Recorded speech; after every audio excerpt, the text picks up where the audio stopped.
Happy Thanksgiving Eve. I don't know how many people are going to watch this because you guys are probably all at your respective hometown bars drinking, but that is okay. I will not fault you for it. I am still working as usual. CT Betts has another show to get to here very shortly, and he texted me before the show that he was on a rampage. So we're going to get right into this. It's going to be the shortest CT KIV show ever. We call it the Mini Hustle here on the WagerTalk YouTube channel. CT, you've been on absolute fire. You crushed it again when we were in the Bahamas. I'm excited to hear who your best bet is at the end of the show. Cal, great to be here. Happy Thanksgiving Eve. And yeah, it's been a really good last couple of weeks. 2 weeks ago, Cal, 9-2. Last week while we were on vacation, believe it or not, 9-1. And usually when I'm on vacation, I really struggle because not dialed in. We had a tough time watching games at the house we had. So that didn't help, but luckily did a lot of work before we left for the trip. And all my plays posted on Twitter for free. So 9-1 last week. Lost the Monday night football game with the Chiefs. That was a tough one to swallow, but here we are, Thanksgiving Eve. I got a hoops play going on right now. Purdue, -3. They're up 12 at the break. So let's hope we get that cash here, and always a pleasure to be with you here on the Mini Hustle. Yeah, Thursday was great. Friday was great. Saturday, not very good. Sunday, also not very good, especially because I went out with Ariel and Pam in our Survivors pick. We used the Commanders, and I definitely threw a fit about it. You and I had the Jags. Me and John Murray had the Jags, and me and my buddy Steven also had the Jags. It wasn't that I didn't want to go Jags across the board. It was more so like, hey, listen, use one of the best teams available. Commanders, 10-point favorite, turned the ball over 6 times. So it is what it is. But you and I survived in advance. And do you want to get into why we're taking the Lions tomorrow? Let's do it. Yeah, we are big Lions fans tomorrow, and we used Dallas early, Kel, and we set it up this way, right? We knew we were going to have to take the Lions, and we're okay with it. Now, after Sunday, watching the Packers come back, it's looking a little more scarier. But Aaron Jones, he's going to be out, the running back, star running back for the Pack. So they are a little banged up. I do like our chances tomorrow here to get this one done. We need to survive tomorrow and to get on to Sunday. That's what makes this contest very hard. You got to pick the holiday games. You got to win 20 games to get all the way through, not just 18, which is there's 18 weeks, obviously, in the NFL. You got to win 20 here. You do have to win 20, but I've never been worried about Thanksgiving, and I don't know why. I never have Dallas. I never used Dallas on Thanksgiving. A couple of years ago, I actually used, at the time, the Washington football team, +2.5, and they absolutely routed. That is why I really wasn't comfortable saving Dallas. Now they are a sizable favorite. I've been some offshores. I'm seeing 13s.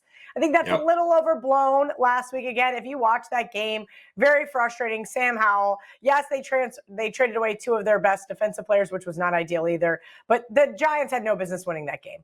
Like I've said, whether it's college or NFL, you have 3, 4, 5, even 6 turnovers. It's pretty hard to win a football game, and they still had an opportunity to do so. I would not be surprised if they don't give Dallas Packers a scare on Thanksgiving.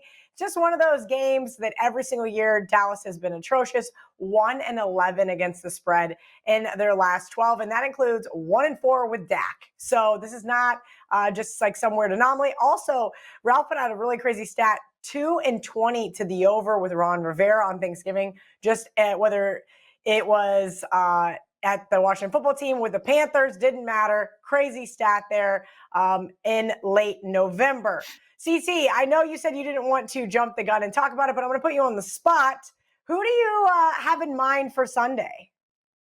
It's tough. Right now, well, Kel, we've been talking about this. This Sunday is really, really tough for us because, we burned a lot of our really good teams, which are the bigger spreads this Sunday. And, I'm looking at the WagerTalk odds screen right now, Kel. I mean, a lot of these lines on Sunday, Atlanta, New Orleans, it's a pick. Arizona Rams, pretty much a pick.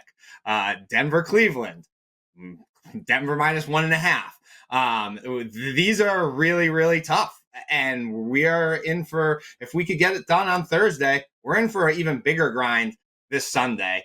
The one that's popping to me, and I thought you kind of agreed with me, we talked briefly on it, we didn't decide anything, is the Monday night game. with Dobbs and Minnesota. I kind of like the way that Dobbs has been playing for many. And I know, people are going to say, well, what about Justin Fields? He's back.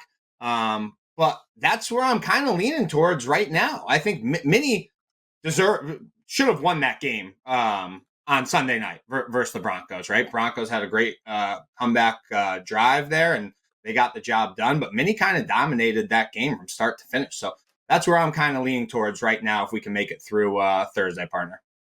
Yeah, it was rather frustrating. I had Broncos minus 2.5 in a lot of my contests because you have to pick 5 games, and we all know I'm not betting 5 NFL games, and the Broncos they're just terrible offensively. At least their defense is starting to come to play. I want no part of that team. I'm putting my foot down right now. I want no part of the Denver Broncos on Sunday.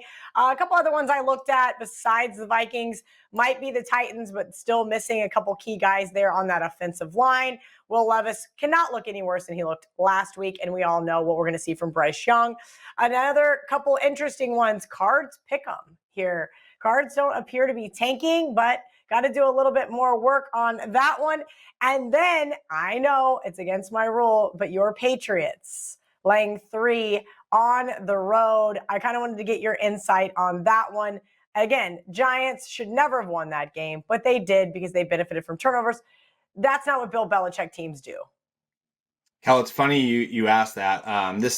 That game isn't going to be one of my best bets for any of the shows that I'm doing, but I could see myself on the Patriots on Sunday -3. Kel, one of the reasons why. So I'm obviously here in Boston, so we get a lot of New York City stuff up here, right?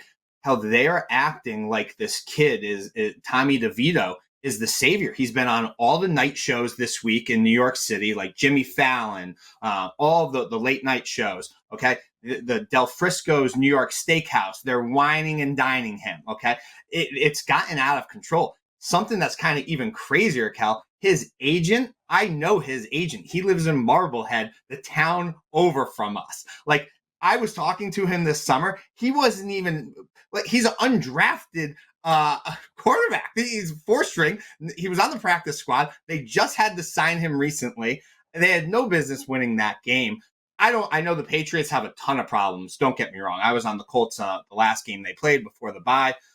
Ton of problems. They don't even. Bill says he doesn't even going to announce who's the trigger man on Sunday. I really don't care who it is. I see myself on the Patriots come this Sunday, and I know it's against your rules, and I hate taking road teams in Survivor as well.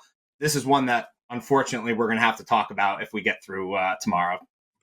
Yeah, I think so too. Another one that I think is kind of interesting, and as I mentioned, I've taken dogs in Survivor before, obviously very short dogs. There's a couple of short dogs, the Chargers maybe on Sunday night. I know the Ravens, a lot of people are going to want to lay the points with them. So we've got a lot of work to do, but again, just need the Lions to do their thing. I may or may not have thrown them in every single possible teaser this week as well. So if they could just win by a field goal or more, I'd be very happy. On that note, CT, we're going to keep it rolling because I know you have a deadline here, another show to get to over on Sports Grid. So tell me who your best bet is for this weekend.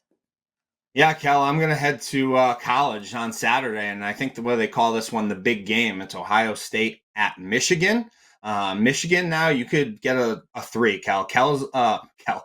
There are 3s available right now, Kelly. And the Wolverines, right? They've kind of flipped the script in this series, right? They've won the last 2. This is one that Ohio State has kind of dominated since 2018. I think it just comes down to the Wolverines are just flat out stronger on the offensive and defensive lines, and they have a huge edge at trigger man with J.J. McCarthy compared to the Buckeyes trigger man Kyle McCord. Also, some good news for Michigan fans and backers this weekend. Their star wide receiver Roman Wilson actually got hurt last weekend versus Maryland, upper body injury. It looks like he's going to be able to go. That's a nice shot in the arm for JJ.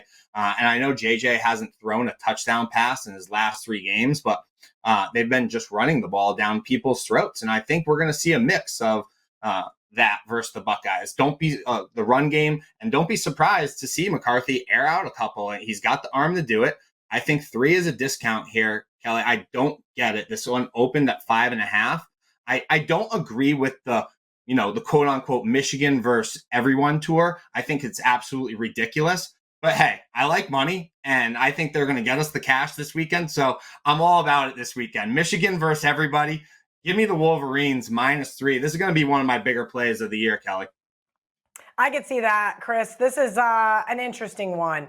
I think we have two really solid defenses. Obviously, Marvin Harrison Jr. is going to be the best player on the field, but got to give J.J. McCarthy the nod there as the better quarterback. We'll see how this one plays out. I'm probably not going to be getting involved whatsoever unless I maybe play something in some of my contests. We will see.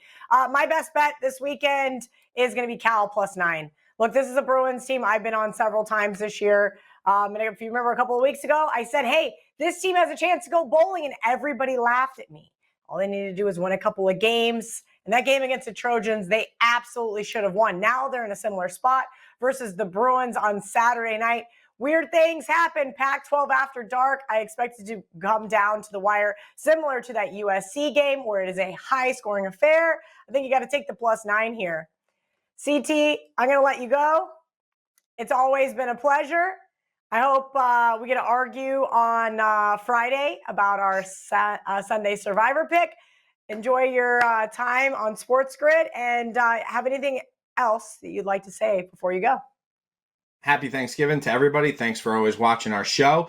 Kelly and I will be in opposite rooms of our families tomorrow, so we don't piss everybody off. We will be grinding the Lions from start to finish. I know it's never easy with you and I, so it's not going to be a cupcake, but I think we're going to get it done. That's actually funny. I told everybody if they wanted to come early, they were welcome to come early. I'll have a cheese and charcuterie platter set up, but do not talk to me, including if this game goes to overtime. Dinner will be served at the conclusion of Packers Lions. Until then, leave me in peace. Thank you. He is CT Betts. I'm Kelly Stewart. We hope everybody has a wonderful Thanksgiving.